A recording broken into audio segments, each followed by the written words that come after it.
Hello friends, welcome to my YouTube channel. आज हम शुरू करेंगे चैप्टर 10 मेंसुरेशन। मेंसुरेशन के अंदर बेसिकली आपके टू डायमेंशनल जो चीज़ें होती हैं उनका पेरीमीटर और एरिया यही निकालना सिखाया जाता है। बाकी थ्री डायमेंशंस के लिए उनका वॉल्यूम, उनका सरफेस एरिया वो बड़ी क्लासेस में है। आपके सिलेबस में सिर्फ पेरीमीटर है और एरिया है। तो पहले समझते हैं पेरीमीटर क्या होता है।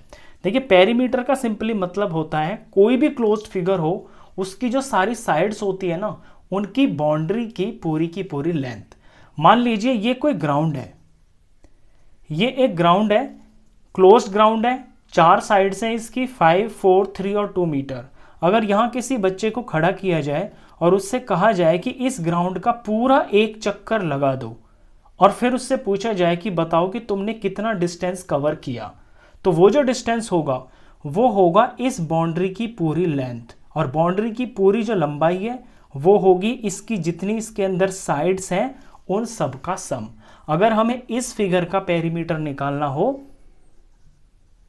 तो हम इसकी जितनी भी इसके अंदर साइड्स हैं उन सबको ऐड कर देंगे।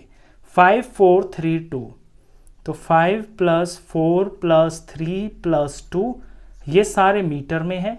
इनका ऐड कर देते हैं तो 9, 10, 11, 12, 13, 14 ये हो गया है 14 मीटर। इट मीन्स उस बच्चे ने 14 मीटर का डिस्टेंस कवर किया है। अब फिगर आपकी 3 साइड की भी हो सकती है, 4 की भी हो सकती है, 5 की भी हो सकती है, कोई टेढ़ी मेढ़ी फिगर भी हो सकती है, कोई प्रॉपर फिगर भी हो सकती है। सिंपली मतलब पेरीमीटर का यही होता है, जो क्लोज्ड फिगर होती है उसकी सारी साइड्स का सम बोला जाता है पेरीमीटर। अब हमें इस चैप्टर में निकालना है पेरीमीटर ऑफ स्क्वायर। तो पेरीमीटर ऑफ स्क्वायर समझ लीजिए। देखिए, स्क्वायर तो आप जानते हैं कैसी शेप होती है। स्क्वायर की लेंथ और ब्रेड्थ बराबर होती है। ये बन गया एक स्क्वायर। मान लीजिए इसकी एक साइड 3 मीटर की है, तो इसकी जो बाकी की साइड्स हैं ये भी तो 3 मीटर की ही होंगी। तो ये एक स्क्वायर बन गया है। अब इसका पेरीमीटर निकालने के लिए या तो हम इस सबको प्लस कर लें, 3 + 3 + 3 + 3 ये हो गया है 3, 3, 6, 7, 8, 9, 10, 11, 12, तो 12 मीटर हो गया। लेकिन स्क्वायर एक रेगुलर फिगर है। रेगुलर फिगर वो होती है जिसकी सारी साइड्स इक्वल होती हैं, तो हमें इतना लंबा करने की ज़रूरत नहीं होती है। जब हमें पता है कि इसके अंदर 4 साइड्स होती हैं और चारों ही इक्वल होती हैं तो हम मल्टीप्लाई 4 से कर देंगे साइड को। अगर 4 से हम 3 मीटर को मल्टीप्लाई कर देते हैं तो 12 मीटर आ जाएगा। तो पेरीमीटर ऑफ स्क्वायर निकालने का फॉर्मूला बहुत सिंपल होता है, 4 × साइड। नेक्स्ट है पेरीमीटर ऑफ रेक्टेंगल। अब रेक्टेंगल के अंदर लेंथ होती है, ब्रेड्थ होती है। ये देख लीजिए रेक्टेंगल, मान लीजिए इसकी लेंथ 10 मीटर है और इसकी जो ब्रेड्थ है वो 5 मीटर है। अब हमें इसका पेरीमीटर निकालना है। तो रेक्टेंगल के अंदर आमने सामने जो होंगी, ये से ये 10 मीटर है तो इसके सामने ये भी 10 मीटर होगी, ये 5 मीटर है तो इसके सामने ये भी 5 मीटर होगी।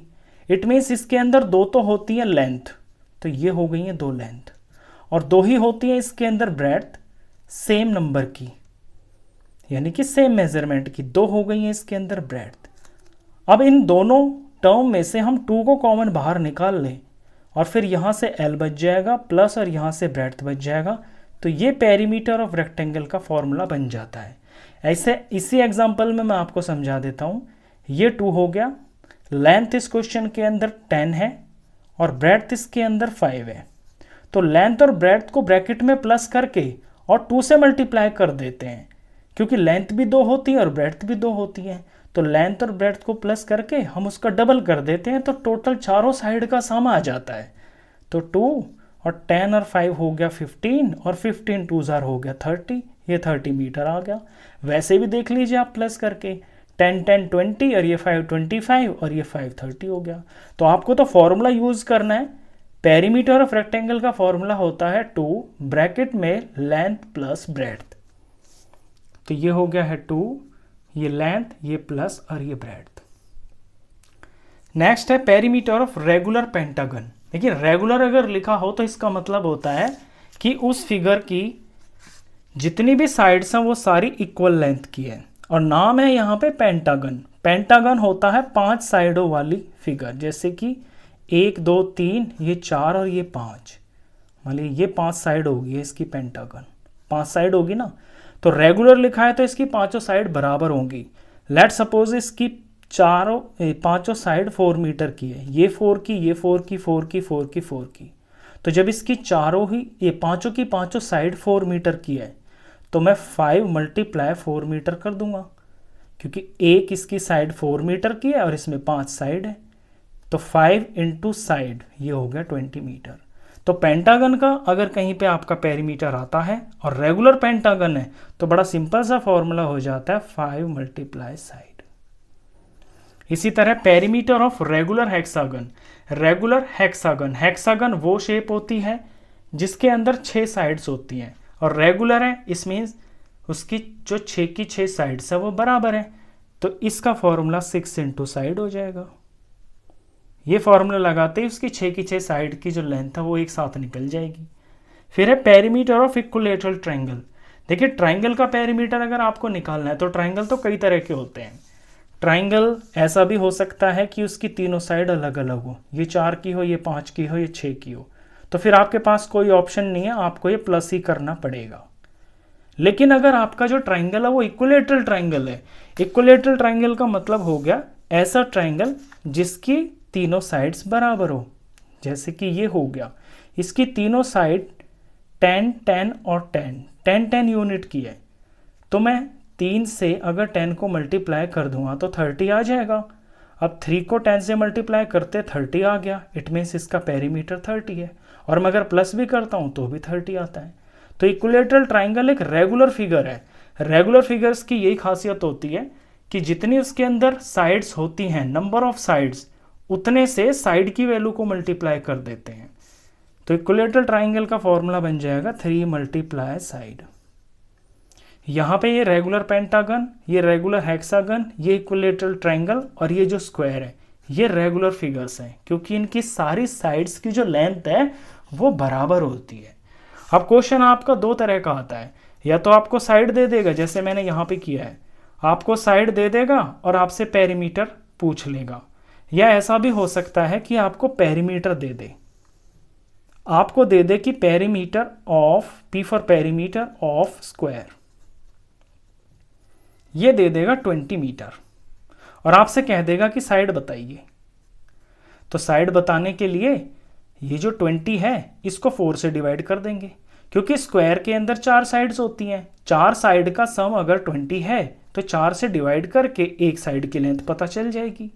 अगर यहाँ पे perimeter of regular hexagon they they, perimeter of regular hexagon अगर दे दे, लेट सपोज 30 दे दे, 30 मीटर दे दे, और इसकी साइड पूछ ले आपसे कि एक साइड बता दीजिए कितनी है, तो आप पेरीमीटर को डिवाइड कर दोगे जितनी साइड्स हैं इसके अंदर।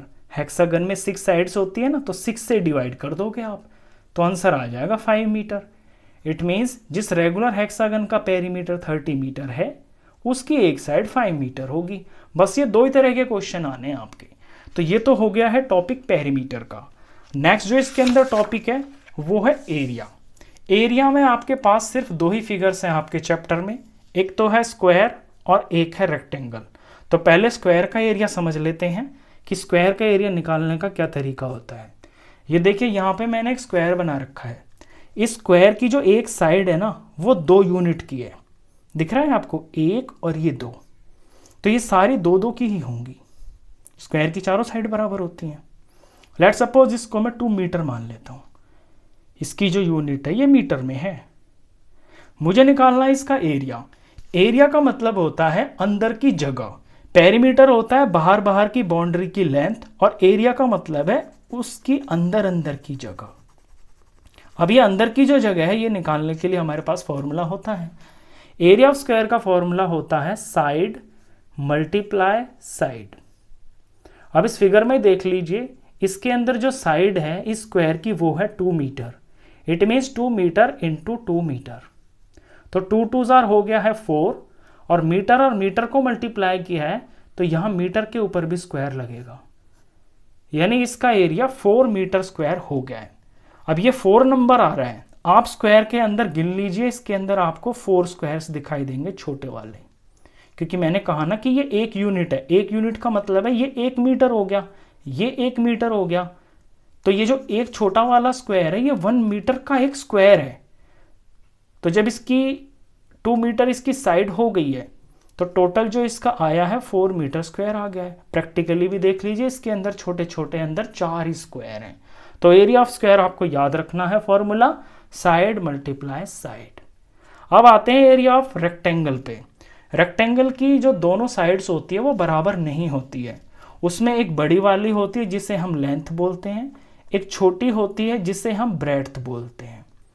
अब इसमें क्या एग्जांपल बना लेते हैं। लेट सपोज ये रेक्टेंगल है और इसकी ये जो इतनी लंबाई है ये 1 यूनिट के बराबर है। मैं इसे 1 मीटर मान लेता हूँ। तो 1 metre, 2 metre, 3 metre, 4 metre, 5 metre मान लिया। इसकी लेंथ है 5 मीटर और इसकी ब्रेड्थ हो गई है 1 मीटर और ये 2 मीटर। ये 2 मीटर हो गई है इसकी ब्रेड्थ। अब हमें निकालना है इसका एरिया। एरिया ऑफ रेक्टेंगल का formula simple, length L into B, L for length, B for breadth. ये फॉर्मूला लगा देंगे, हमें एरिया पता चल जाएगा। लेंथ है यहाँ पे 5 मीटर, ब्रेड्थ है यहाँ पे 2 मीटर, 5 2 हो गया है 10 और मीटर का मल्टीप्लाई किया तो मीटर का स्क्वायर हो गया। तो ये है 10 मीटर स्क्वायर। और यहाँ पे एक जो छोटा सा स्क्वायर है ये 1 मीटर का है, यानी ये 1 मीटर का स्क्वायर है। तो 1 मीटर के इसके अंदर 10 स्क्वायर्स हो गए। देख लीजिए, काउंट कर लीजिए, 1 2 3 4 5 6 7 8 9 10। तो ये हो गया है एरिया ऑफ रेक्टेंगल का फॉर्मूला। 2 ही टॉपिक हैं आपके इस चैप्टर में, पेरीमीटर और एरिया। पेरीमीटर के अंदर जो यूनिट यहाँ पीछे लगती है ना, उसके ऊपर स्क्वायर नहीं लगता है, क्योंकि वो सिंपली एक लेंथ होती है और जो लंबाई होती है ना वो एक ही यूनिट में होती है। लेकिन जो एरिया होता है ना, एरिया एक जगह होती है, उसमें 2 यूनिट्स की मल्टीप्लाई होती है। जब 2 यूनिट की मल्टीप्लाई होती है तो फिर यूनिट के ऊपर भी स्क्वायर लगता है। तो ये 2 ही टॉपिक थे, इन्हीं से रिलेटेड आपका पूरा चैप्टर है। आई होप आपको अच्छे से समझ में आया होगा। क्वेश्चंस के लिए नेक्स्ट वीडियो में मिलेंगे, तब तक के लिए गुड बाय।